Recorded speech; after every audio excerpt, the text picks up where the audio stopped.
चले गए, तभी वहां से एक गया से एक दूत आया। वो भी खबर लेकर के आया कि प्रभु हमें भेजा है 20,000 राजाओं ने। जरासंध जो बड़ा आतताई है, दुष्ट है, उसने 20,000 राजाओं को बंदी बना रखा है नर बलि चढ़ाने के लिए।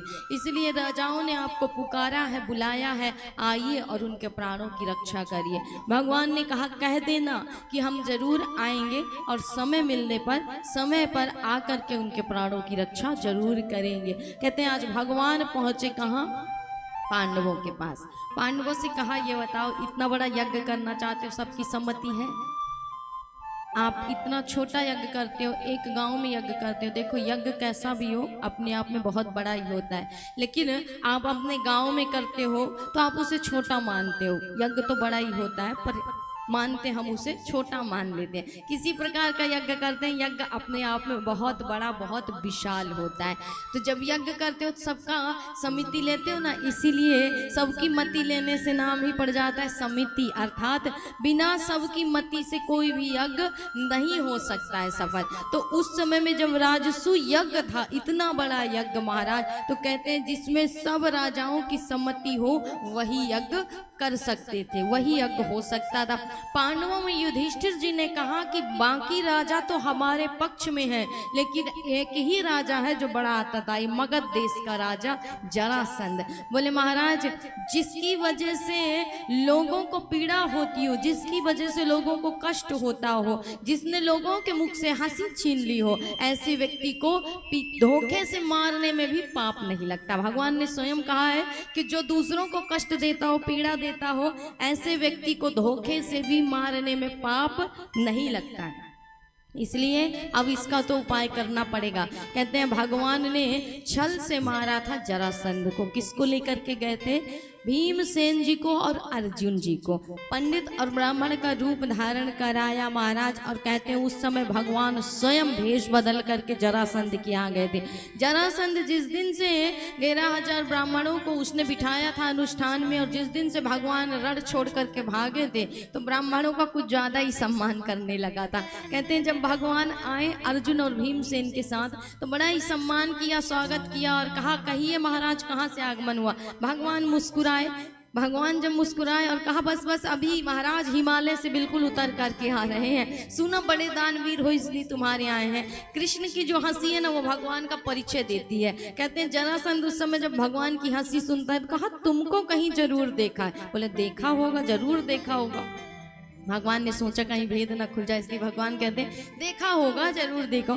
आप तो इतने बड़े दानवीर हैं, आपके यहाँ आते जाते रहते, कभी मैं भी आया होऊंगा महाराज, देख लिया होगा। तो भगवान जब ऐसी बात कहा, जरासंध ने कहा कि कहिए सब बातें छोड़िए, कहिए आपको क्या दे दूं, क्या आपका सहयोग कर सकता हूँ। भगवान ने कहा कि संकल्प करिए कि हम जो मांगेंगे वो देंगे। जरासंध ने संकल्प ले लिया महाराज।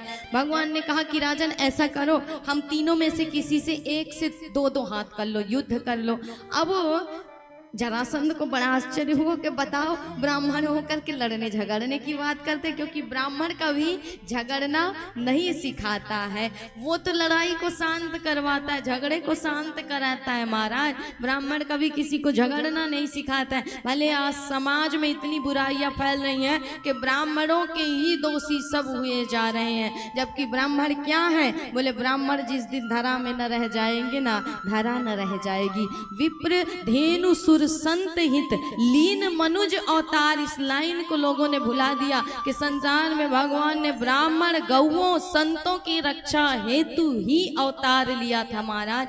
ब्राह्मण ईश्वर का मस्तिष्क है। क्यों? क्योंकि बोले ये संसार भगवान के अधीन है, भगवान वेद मंत्रों के अधीन है और वेद के मंत्र ब्राह्मणों के अधीन है। इसलिए अपना अपना सबका एक स्थान होता है। लेकिन आज चंद लोगों ने, कुछ समाज के ठेकेदारों ने ब्राह्मणों की वो दुर्गति की, वो दुर्गति की। कहते हैं आज तुम कर लोगे लेकिन तुम्हारा जन्म जन्म बिगड़ जाएगा।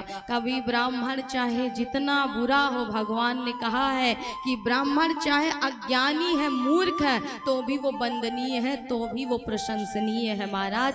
और चाहे कोई कितना भी ज्ञानी है, वो ब्राह्मण नहीं है तो पूजनीय नहीं है, क्योंकि ब्राह्मण जन्म से ही पूजनीय है, चाहे वो ज्ञानी हो या ना हो। ब्राह्मण का नाम ही ज्ञान है, अर्थात जो ब्राह्मण है वो क्या है, बोले ज्ञान प्राप्त करता है और प्राप्त कराता है। ब्राह्मण के 6 कर्म होते हैं, वो यज्ञ करता भी है, यज्ञ कराता भी है, दान लेता भी है, दान देता भी है, शिक्षा लेता भी है और शिक्षा देता भी है। तो ब्राह्मण जब नहीं रह जाएगा ना, और ब्राह्मणों की जो दुर्गति आज हो रही है, इसी वजह से संसार में पाप फैल रहा, अधर्म फैल रहा है। और हमने पहले भी कहा है, चंद लोगों की बातों में आकर के, संसार की बातों में आकर के भाई भाई ना लड़िए। 4 भाइयों में मतभेद पैदा करा करके लोग हंसते हैं, मुस्कुराते हैं। हम समाज के 4 वर्ण, 4 भाई हैं, 4 भाइयों के समान है महाराज। इसीलिए राजा ने जब कहा कि ब्राह्मण हो करके झगड़ना, झगड़े की बात करते हो, ब्राह्मण कभी झगड़ने की या झगड़े की बात करता ही नहीं है। ब्राह्मण झगड़े को शांत कराता है, वो है ब्राह्मण महाराज। लेकिन अपना अपना मंतव्य है कि आज लोगों ने ब्राह्मणों की स्थिति बिगाड़ रखी है, दुर्गति कर रखी।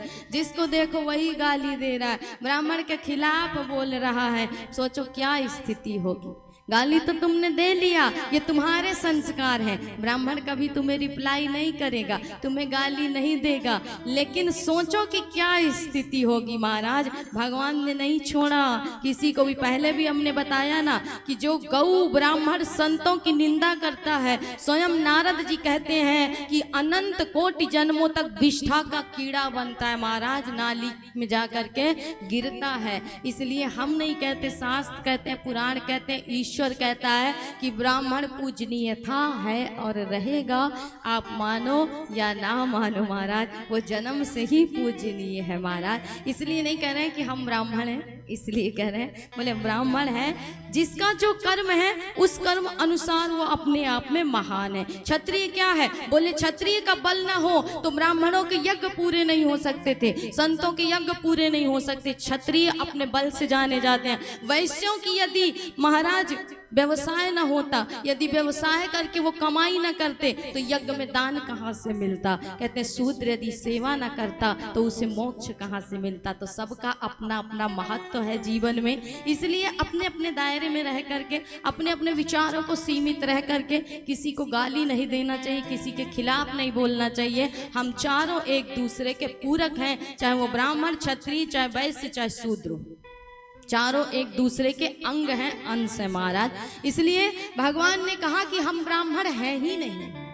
ब्राह्मण कभी लड़ना झगड़ना नहीं सिखाता राजन, ब्राह्मण लड़ाई झगड़े को शांत कराता है। इसलिए हम ब्राह्मण हैं ही नहीं तो तुम कौन हो, बोले हम क्षत्रिय हैं और क्षत्रियों का काम ही होता है रणस्थली में कूद करके युद्ध करना और युद्ध में विजय प्राप्त करना। बोले महाराज अपना परिचय तो दो। बोले हमारी दाहिनी बगल में जो खड़े हैं ना, ये पांडव भाई भीम हैं, और हमारी बाईं ओर जो खड़े हैं ना, इन्हीं के छोटे भाई अर्जुन जी महाराज हैं। तो तुम कौन हो, बोले तुम्हारे पुराने वाले शत्रु, तुमने सोच लिया कि जो मर गया वही श्री कृष्ण है।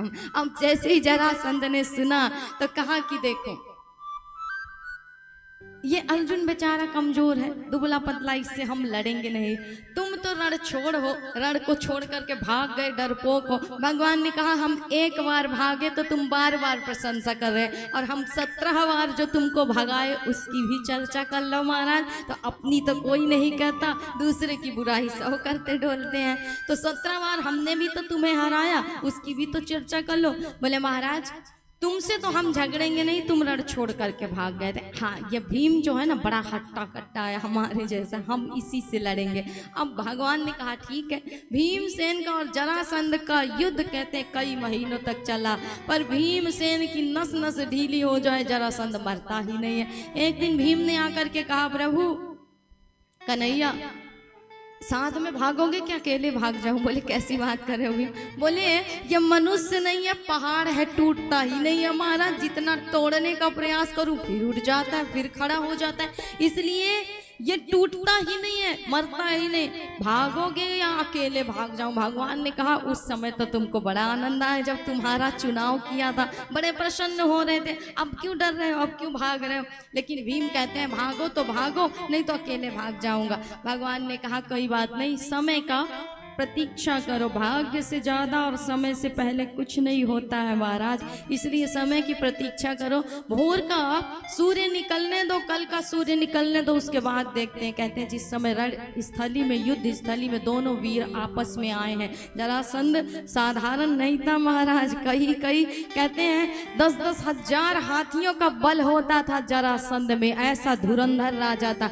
जिस समय जरासंध उतरता था ना, उस समय पृथ्वी डोलती थी महाराज। जरासंध जिस समय भीमसेन के साथ युद्ध करने के लिए आया, भगवान ने कहा कहीं भीमसेन भाग न जाए, इसलिए भगवान ने इशारा किया कि भीम हमारी ओर देखो। भगवान ने तिनके को चीरा और कहा बस बस, जिस प्रकार हमने तिनके को चीरा तुम भी इसे बीच से चीर दो, क्योंकि इसका जन्म 2 टुकड़ों में हुआ था। इसकी माँ ने ग्लानि बस इसको फेंक दिया था, तो जरा नाम की राक्षसी ने इसकी संधि कर दी थी, इसलिए ये जोड़ करके संधि करके बनाया गया था। तो संधि करके ही विभाजित किया जाएगा महाराज, तभी इसकी मृत्यु होगी। भीमसेन ने 2 टुकड़ों में उसको चीर दिया और उस समय जरासंध का